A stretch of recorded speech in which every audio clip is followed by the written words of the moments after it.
আজকে এই আমাদের প্রিয় নেত্রী দেশ নেত্রী বেগম খালেদা জিয়া রোগ মুক্তি কামনায় ইফতার এবং দোয়া মাহফিল সভাপতি সাবেক চেয়ারম্যান মাদল সাহেব উপস্থিত রয়েছেন মাহমুদুল হক শানুর, সদস্য সচিব সাবেক জেলা বিএনপি মোহাম্মদ আসগর আলী, থানা বিএনপির সভাপতি আশরাফ ফাহিম, সাবেক যুব দলের সভাপতি খন্দকার রাশেদুল আলম রাশেদ, যুব দলের আহ্বায়ক, এবং লাল মিয়া ভাই সাবেক ছাত্রনেতা, একজন বিশিষ্ট আইনজীবী, আমাদের শাহ আলম সাহেব এবং শফিক জেলা বিএনপির সাবেক সাধারণ সম্পাদক, আরিফ ছাত্র দলের কেন্দ্রীয় নেতা সহসভাপতি, জনি আমার যুব দলের স্বাস্থ্য সম্পাদক, সুমন শ্রমিক দলের নেতা, সাবেক দপ্তর সম্পাদক জেলা বিএনপি শাহিন, এবং নাদিম যে অনুষ্ঠানটি পরিচালনা করছেন যুব দল নেতা, এই ইউনিয়নের নেতা। পাশে মা বোনেরাও আছেন, আমাদের সাথে একসাথে এক কাজ করবেন। যারাই আমার কথা শুনছেন, সময় বেশি নাই, সকলকে জানাই সালাম এবং শুভেচ্ছা। আসসালামু আলাইকুম রহমতুল্লাহ। আমরা তো সবাই রোজা রাখছি, তাই না ভাইরা? ইফতারের পূর্ব মুহূর্তে আল্লাহ রাব্বুল আলামিন দোয়া কবুল করেন, রোজাদারের দোয়া কবুল করেন। আল্লাহ রাব্বুল আলামিন এই মাসে পবিত্র কোরআন নাযিল করেছেন, সেই জন্য এই মাসের বরকত বেশি। এই মাসে আল্লাহ পাক গুনাহ মাফ করে দেন, এবং এই মাসটি আমরা যারা মুসলমান মানুষ তাদের জন্য সবচেয়ে বেশি মূল্যবান, তাই না?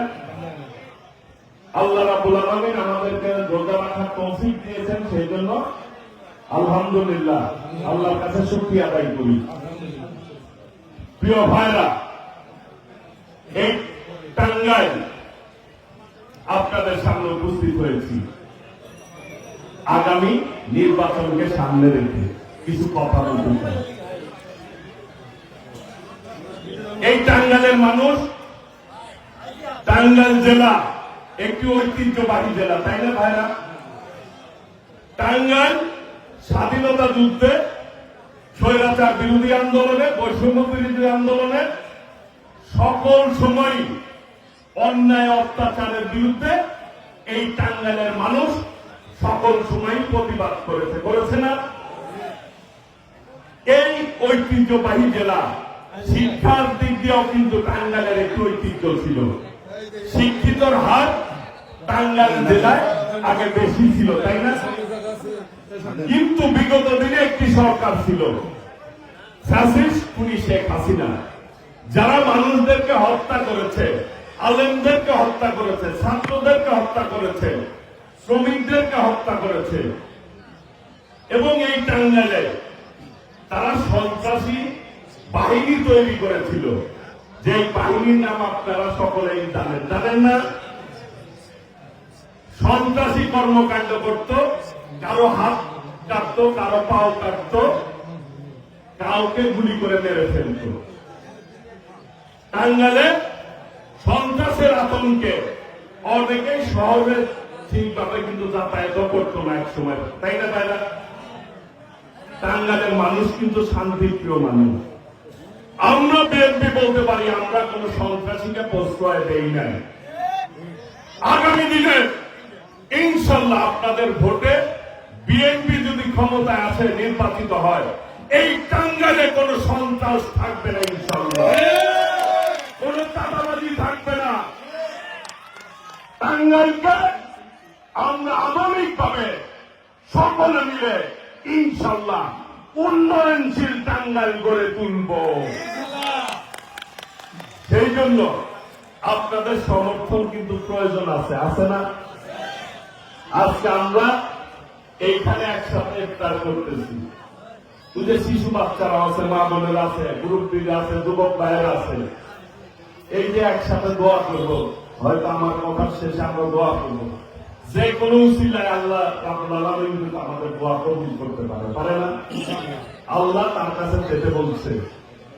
এই রোজার পূর্ব মুহূর্তে আল্লাহ তার ফেরেশতাদের ডেকে বলে, দেখো এই রোজাদারকে দেখো, অহংকার করে বলে যে আমার হুকুম ছাড়া তারা একটু পানীয় পান করছে না, তাদের ক্ষুধা লেগেছে, সারাদিন না খেয়ে আছে, খাবার সামনে আছে, কিন্তু আমার হুকুম হচ্ছে না বিদায় তারা এখনো একটি দানাও তুলতে দিচ্ছে না। আল্লাহ রাব্বুল আলামিন খুশি বলে সেই জন্য রোজাদার যখন কোন দোয়া করে সেই দোয়া আল্লাহ কবুল করেন। কাজে আমরা বিএনপি একমাত্র আল্লাহকে ভয় পাই, আর কারো কাছে ভয় পাই না, নবী স্বীকার করি না আমরা। কাজে আমাদেরকে ঐক্যবদ্ধ থাকতে হবে, যাতে করে সকলে মিলে একটি সুন্দর সমৃদ্ধশালী এই নগরী আমরা গড়ে তুলতে পারি, তাই না ভাইরা? এটাই তো আমাদের কাজ। সেই কাজটি করতে হলে দ্রুত নির্বাচন প্রয়োজন না? আপনারা 14 সালে কেউ ভোট দিচ্ছেন? 18 সালে দিচ্ছেন? 24 সালে দিচ্ছেন? আপনারা ভোট দিতে পারেন নাই, কারণ নিশিরাতের ভোট ডাকাত সরকার ভোট সব ডাকাতি করে নিচ্ছে। পৃথিবীর ইতিহাসে কেউ কোনদিন বলতো তার নিশিরাতের সরকার, কিন্তু বাংলাদেশের এই ফ্যাসিস্ট হাসিনা, খুনি হাসিনাকে বলতো নিশিরাতের ভোট ডাকাত সরকার। যত অপকর্ম এই দেশে করেছে, সেই জন্যই আজকে আমাদের ভারপ্রাপ্ত চেয়ারম্যান দেশনায়ক তারেক রহমানের নেতৃত্বে এই অবৈধ ভোট ডাকাত সরকার, খুনি সরকার ছাত্র জনতার আন্দোলনের মধ্য দিয়ে পালিয়ে যেতে বাধ্য হয়েছে। আমরা বলতে চাই, আজকে একটু অন্তর্বর্তীকালীন সরকার রয়েছে, তাদের উচিত দ্রুত নির্বাচনের রোডম্যাপ ঘোষণা করা, কারণ ওই ফ্যাসিবাদের প্রেতাত্মারা বিভিন্নভাবে আজকে সুযোগ নিচ্ছে, তারা বিভিন্ন জায়গায় বসে আছে কিভাবে এই দেশকে অস্থিতিশীল করা যায়। আজকে বিভিন্ন জায়গায় শিশুরা ধর্ষিত হচ্ছে, এটা কিসের আলামত? আজকে বিভিন্ন জায়গায় চুরি ডাকাতি হচ্ছে, এটা কিসের আলামত?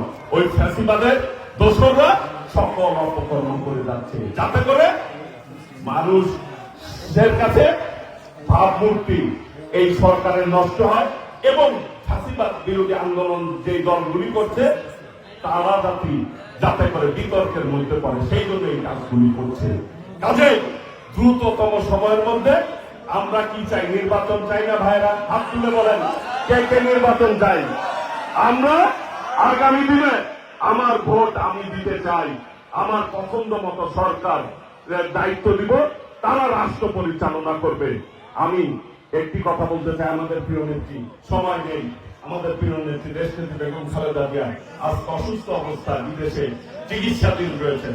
নেত্রীর জন্য প্রাণ খুলে দোয়া করবেন, আল্লাহ রাব্বুল আলামিন যাতে তাকে সুস্থ করেন, এবং আমাদের নেতা ভারপ্রাপ্ত চেয়ারম্যান দেশনায়ক তারেক রহমান বিদেশের মাটিতে রয়েছে ওই পতিত স্বৈরাচারের ষড়যন্ত্রের কারণে, আল্লাহ রাব্বুল আলামিন যাতে তাকে দ্রুত দেশে আসার তৌফিক দান করেন।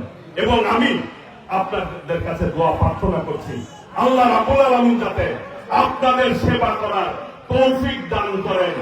এই কথা বলে সকলকে ধন্যবাদ জানিয়ে আমি আমার বক্তব্য শেষ করছি। খোদা হাফেজ। বাংলাদেশ জিন্দাবাদ। শহীদ রাষ্ট্রপতি জিয়াউর রহমান মরহম, দেশনেত্রী বেগম খালেদা জিয়া দীর্ঘজীবী হোক। বিএনপির ভারপ্রাপ্ত চেয়ারম্যান দেশনায়ক তারেক রহমান জিন্দাবাদ। সকলকে ধন্যবাদ। আসসালামু আলাইকুম রহমতুল্লাহ।